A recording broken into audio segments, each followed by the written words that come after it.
Ele saiu para pescar e deveria voltar pouco tempo depois, mas não voltou. O barco desapareceu. As buscas começaram e, com o passar do tempo, praticamente ninguém acreditava que aquele homem pudesse ainda estar vivo.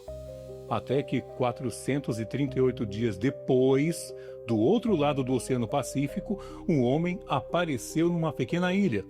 Cabelo enorme, barba comprida e quase sem conseguir andar. Era ele. E o que aconteceu durante aqueles 438 dias é uma das histórias de sobrevivência mais impressionantes que você vai ouvir.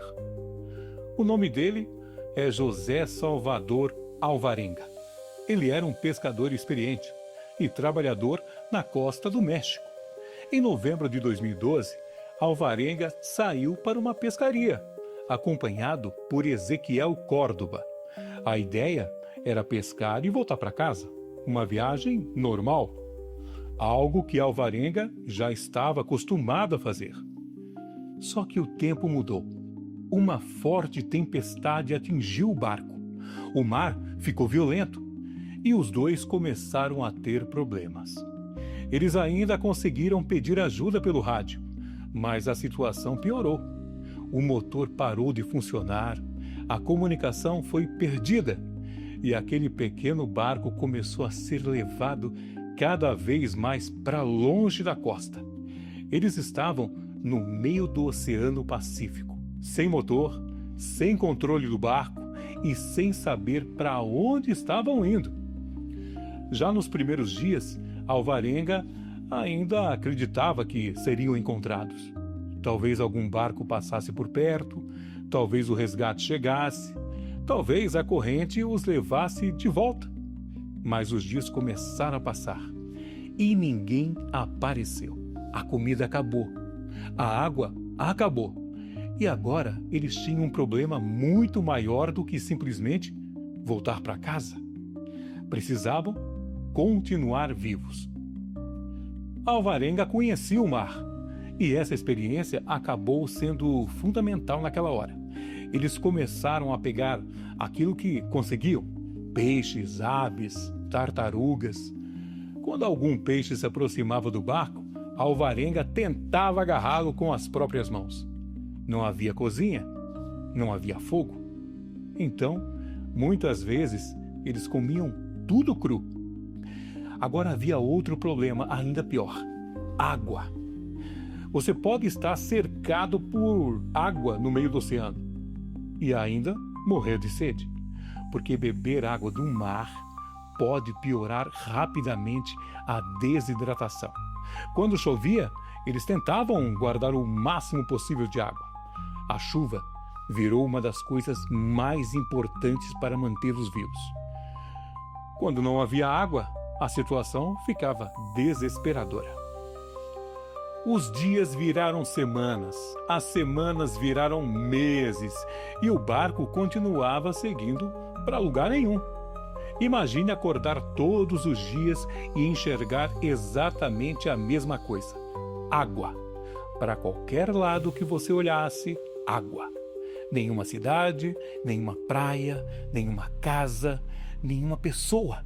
Só aquele pequeno barco no meio do Pacífico. E então aconteceu aquilo que Alvarenga mais temia. O seu companheiro começou a ficar cada vez mais fraco. Córdoba não conseguia mais suportar aquela alimentação. Ele ficou doente, perdeu as forças e chegou um momento em que começou a recusar comida.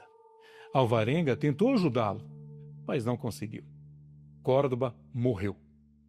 E agora Alvarenga estava completamente sozinho, no meio do mar, no meio daquele oceano, sem saber onde estava, sem saber para onde estava indo e sem saber se algum dia voltaria a ver outra pessoa. Segundo o relato do próprio Alvarenga, durante alguns dias ele manteve o corpo do companheiro dentro do barco. Ele chegou a conversar com Córdoba como se ele ainda estivesse vivo, até perceber que aquilo estava fazendo com que ele perdesse a noção da realidade. Então tomou uma das decisões mais difíceis daquela viagem. Despediu-se do amigo e colocou o corpo no mar. A partir daquele momento, começou uma nova batalha.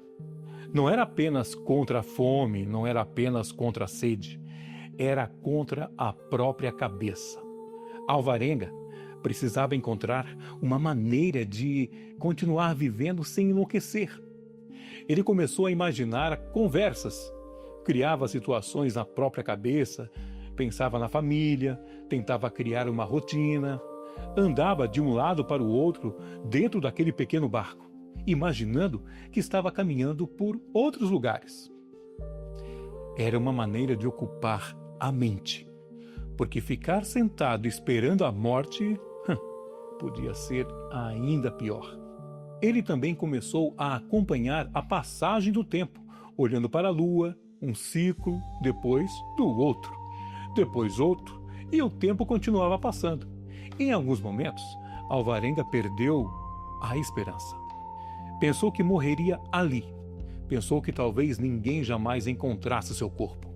Mas continuou. Comia o que conseguia pegar. Bebia a água da chuva quando tinha oportunidade. E deixava o barco seguir. Até que um dia aconteceu algo diferente. Alvarenga começou a perceber aves. E aves poderiam significar uma coisa: terra. Ele olhou para o horizonte e viu alguma coisa. Depois de mais de um ano cercado apenas pelo oceano, havia uma ilha. Agora imagine o que deve ter passado pela cabeça daquele homem. Depois de tantos meses, ele provavelmente já tinha imaginado coisas que não existiam. Então, precisava ter certeza. Aquela ilha era real? Ele continuou olhando e percebeu que sim, havia terra. O barco foi se aproximando. Quando estava perto o suficiente, Alvarenga entrou na água, fraco. Depois de mais de um ano praticamente sem caminhar normalmente, e conseguiu chegar à praia. Ele caiu na areia. Depois contou que segurou aquela areia como se fosse um tesouro. Porque depois de 438 dias, ele finalmente estava pisando em terra. Mas havia uma pergunta: onde ele estava? Alvarenga tinha saído da costa do México. Só que a ilha onde ele chegou fazia parte das Ilhas Marshall, do outro lado do Oceano Pacífico. O seu pequeno barco havia sido levado por milhares e milhares de quilômetros. Quando moradores encontraram aquele homem barbudo, fraco e praticamente sem roupas, ninguém conseguia entender direito de onde ele tinha vindo. Então, ele contou sua história. Disse que estava perdido no mar havia mais de um ano. No começo, muita gente não acreditou. Parecia impossível.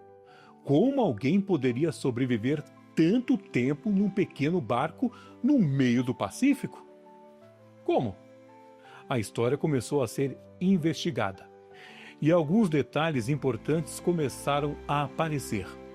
Havia registros de que Alvarenga realmente tinha saído para pescar. Havia registro do desaparecimento. Pessoas confirmaram que ele trabalhava naquela região. O barco encontrado com ele correspondia à embarcação desaparecida. E especialistas analisaram as correntes do Oceano Pacífico. A viagem que ele descreveu era possível.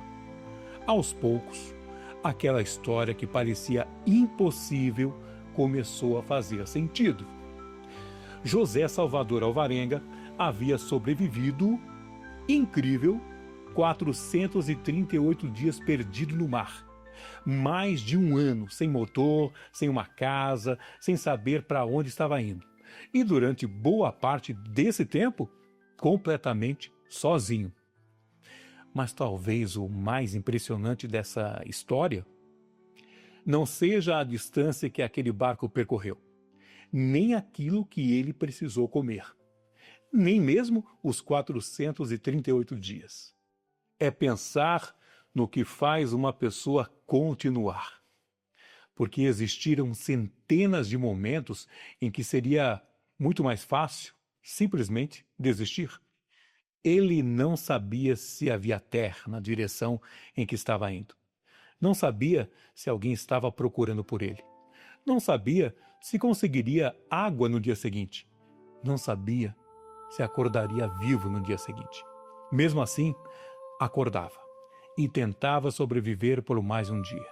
Depois outro, até que um pequeno ponto apareceu no horizonte. Terra! Depois de 438 dias. E aquela viagem que deveria durar pouco tempo terminou do outro lado do Oceano Pacífico, quando saiu para pescar. José Salvador Alvarenga não fazia ideia de que estava começando uma das histórias de sobrevivência mais inacreditáveis já registradas. E talvez exista uma pergunta que somente quem passou por algo assim consiga responder. Depois de 438 dias, olhando apenas para o mar, o que você sentiria no momento em que seus pés finalmente tocassem a areia? Responda aqui nos comentários. Se você gosta de histórias reais que parecem impossíveis, inscreva-se no Relatos Incríveis, porque às vezes a realidade consegue contar histórias que nenhum filme teria coragem de inventar.